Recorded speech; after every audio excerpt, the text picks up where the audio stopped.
Можно на минутку? Салам алейкум. Как вы относитесь к последним событиям в Баткене? Да, я вообще не знаю, не в курсе. Ой, я знаю же, смотри. Я вообще нейтрально отношусь изначально, да? Баткен же сам виноват же, что вот Кыргызстан залез. Но кыргызстанцы молодцы, потому что Баткен, вот зачем они вот так залезли, да? Ай, байке!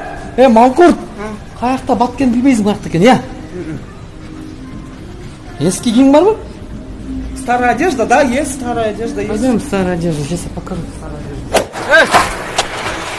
одежду. Кана, Баткен бул! 7-й область, рай на земле, прекрасное место. Давай, работай. Ахмат, ребята, еще!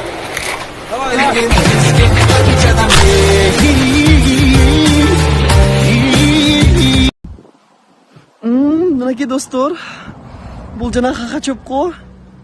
Ароматчытанатко. Мага аябай жакты. Мурдума тыгып алсам бей. Өлөм ғой. Өлөм го. Мынакей достор, бул жанагы наркоман го. Статья го бу я. 15 жылга жыттанат го. Мага аябай жакты. Робудуга тыгып алайынбы? Сүйлөшпөйлү. Өлөсүң го бас. Сүйлөшпөйлү. Кайдагы? Мурдума тыгып алайынбы?